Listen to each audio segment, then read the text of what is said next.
Bonjour bien-aimé, bienvenue sur le Mireille Vérité TV. Je crois que tu vas bien par la grâce de Dieu. Aujourd'hui, je vais partager avec toi pourquoi est-ce qu'il est impératif d'être justifié devant Dieu et comment être justifié devant Dieu. Alors, la première question que tu vas me poser, c'est quoi être juste? Être juste devant Dieu, c'est être déclaré non coupable de péché. Être déclaré non coupable de péché. C'est-à-dire que le péché te condamne automatiquement à vivre hors de la présence de Dieu. C'est ce qui est arrivé à Adam et à Ève lorsqu'ils ont péché contre Dieu. Un seul péché a suffi à ce qu'ils soient séparés de Dieu, à ce qu'ils soient chassés de la présence de Dieu. Donc, pourquoi est-ce qu'il est impératif pour toi d'être justifié devant Dieu et comment le devenir?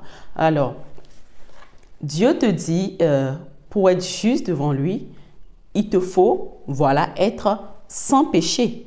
Sur cela, on est d'accord. Mais est-ce que l'homme peut être sans péché? Est-ce que toi et moi, nous pouvons être sans péché? Réfléchissons voir. Réfléchissons plus profondément à la chose, à cette question. Est-ce que depuis ta naissance jusqu'en ce jour, est-ce que tu as été sans péché? Je ne crois pas. Ni toi ni moi, nous n'avons été sans péché. La Bible dit, tous ont péché et sont privés de la gloire de Dieu. Je vais partager avec toi à la fin de cette rubrique biblique, je vais partager avec toi une révélation très profonde et très importante que j'ai eue dans la nuit du vendredi à samedi, qu'il ne faut pas prendre à la légère parce que les temps sont très critiques. La fin de toute chose est proche. C'est pour cela que j'ai voulu revenir sur cette vidéo.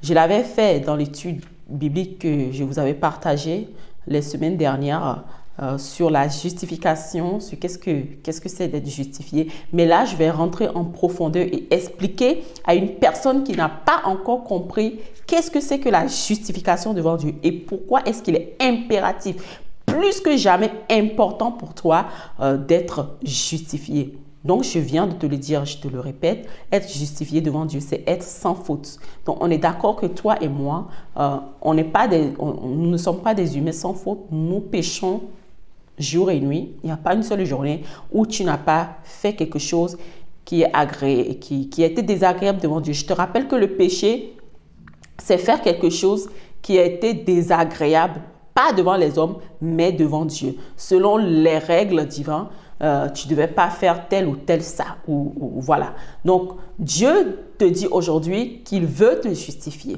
Dieu te dit aujourd'hui qu'il veut te déclarer juste. Mais cette justice ne viendra pas par tes propres efforts. Par tes propres efforts, tu ne pourras pas parvenir à bannir complètement le péché de ta vie. Dieu veut t'offrir une justice. Mais comment est-ce que tu peux acquérir cette justice? Lisons dans la Bible, dans le livre de Romains 3, verset 25. On va lire à partir du verset 25. La Bible nous dit, Dieu l'a destiné d'avance à prendre sur lui la punition que méritaient nos péchés. Et on est en train de parler de Jésus. En mourant sur la croix sanglante, Jésus était la victime pour nous, en sacrifice pour nous purifier et nous rendre la faveur divine. Alors, tous ceux qui croient en Jésus, tous ceux qui croient que Jésus est mort pour eux, qui placent leur confiance dans le sang qu'il a versé pour leur salut, ont accès à cette grâce.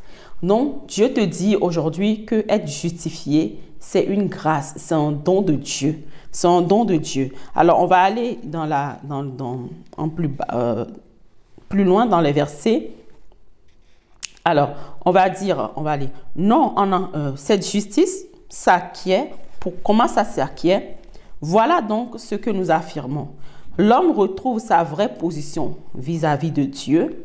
Il est déclaré juste, non en accomplissant les œuvres qu'exige la loi, mais en plaçant sa confiance en Dieu et en acceptant ce qu'il lui offre.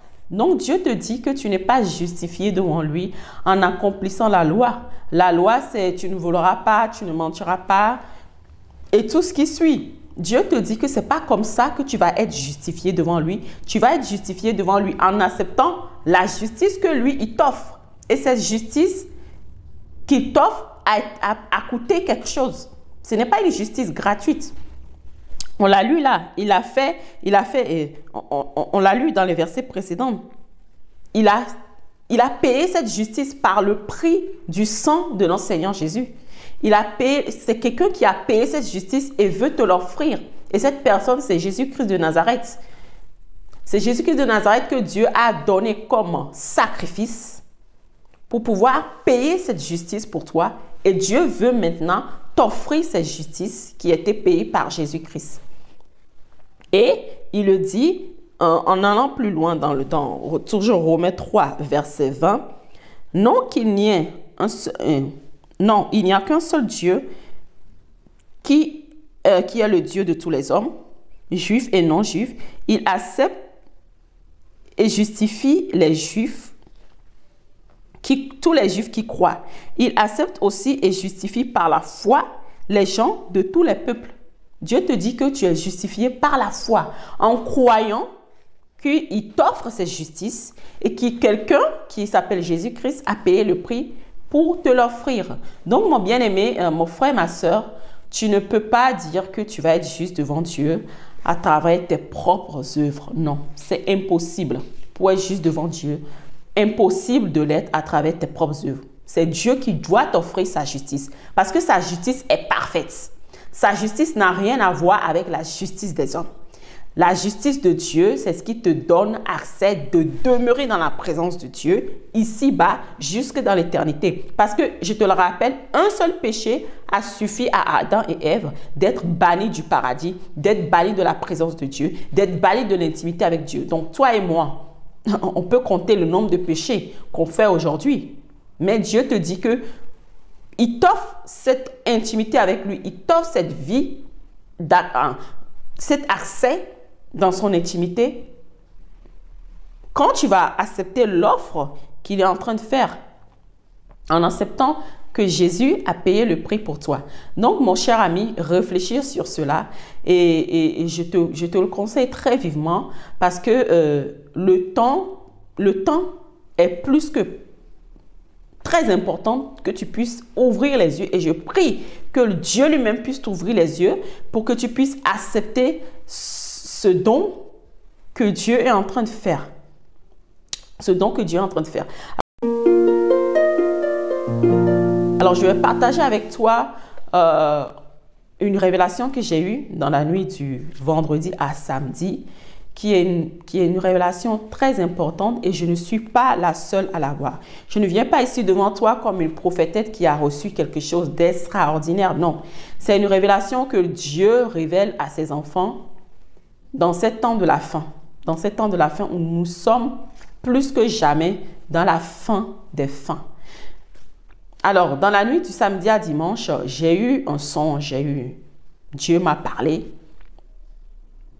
Je te le rappelle que je ne suis pas la seule à avoir ces révélations parce que j'ai eu la confirmation à travers plusieurs personnes et plusieurs pasteurs qui sont des pasteurs vrais sont en train de le dire. Alors, dans le songe, j'ai eu que toute la terre était en train de trembler. Toute la terre était en train de trembler, mais de partout. Et on était tous en train de courir pour se diriger vers des églises. Parce qu'en temps de guerre, tu peux aller te réfugier comme dans des ambassades ou dans des églises qui sont des lieux qu'on ne peut pas toucher en temps de guerre.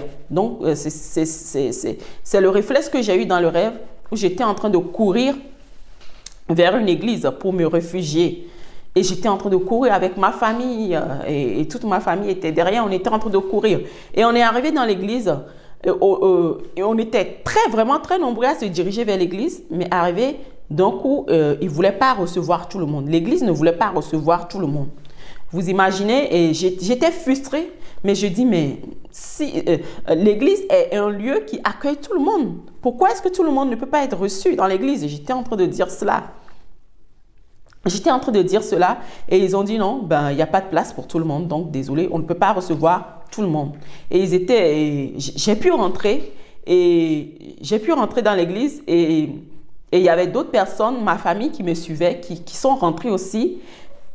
Et il y avait plein de monde qui sont restés dehors, mais vraiment plein de monde qui sont restés dehors.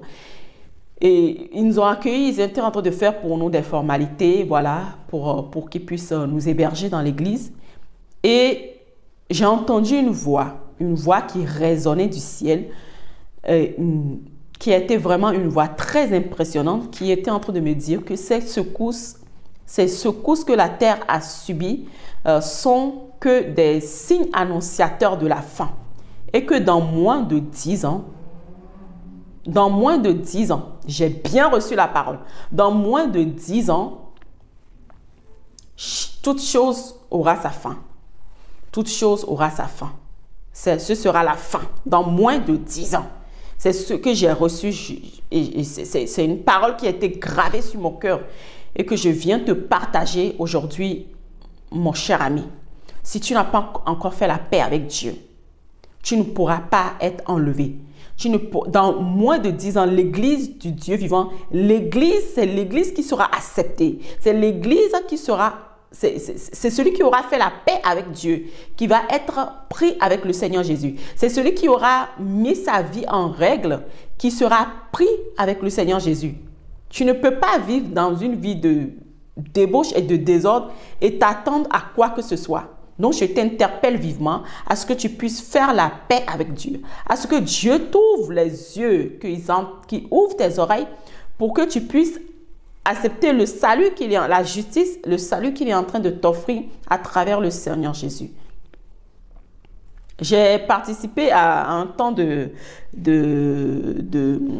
voilà, comment le dirais-je, d'organisation cette semaine, et on devait recevoir là où je travaille, on devait recevoir une grande personnalité de notre société. On était en train de faire le ménage, mais de partout.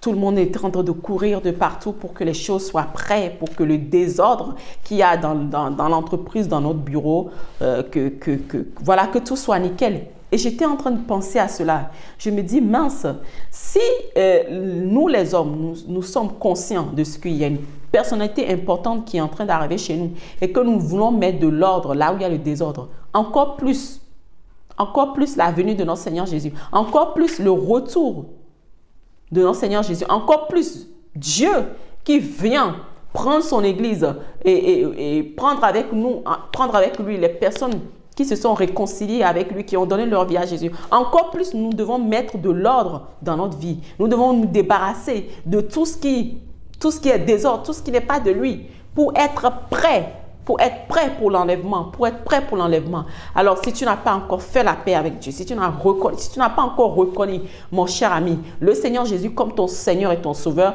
je laisse pour toi une prière en bas de ma vidéo, un exemplaire de prière que tu vas faire d'un cœur très sincère, et tu vas inviter le Seigneur Jésus dans ta vie. Tu vas lui dire que tu rends grâce au Père de t'avoir fait ce don qui est le Seigneur Jésus, qui te rend juste devant lui et qui te donne accès à la vie éternelle pour que tu puisses être ceux qui seront qualifiés. N'oublie pas que dans mon rêve, il y a plusieurs qui étaient en train de courir vers l'église, qui étaient en train de courir pour trouver refuge, mais tous n'ont pas été acceptés. Parce que seuls ceux qui sont justifiés devant Dieu seront acceptés le jour de l'enlèvement, seront pris avec l'époux. Parce que si tu deviens juste, ça veut dire que tu deviens enfant de Dieu. Et c'est Dieu revient chercher son église, Dieu revient chercher ses enfants. Il ne vient pas chercher n'importe qui, il vient chercher ses enfants. Et cela, c'est dans moins de 10 ans. Il faut que tu prennes cela au sérieux. Il faut que tu prennes ce message au sérieux. Je te prie, mon cher ami, il faut que tu prennes ce message au sérieux parce que je le répète, je ne suis pas la seule à le dire. Il y a plein d'autres pasteurs qui le disent. Et je t'invite à aller visiter le site du pasteur Daniel Vendigny, que je suis beaucoup, qui est un grand prophète dans la francophonie et qui parle des choses, mais qui se passent réellement, qui suit l'horloge de Dieu, qui est une bénédiction pour nous, qui nous aide à nous mettre dans le temps et pouvoir vivre une vie, voilà, qui est en règle avec Dieu. Alors, je te dis à très bientôt sur Lumière et Vérité TV. Que Dieu te bénisse.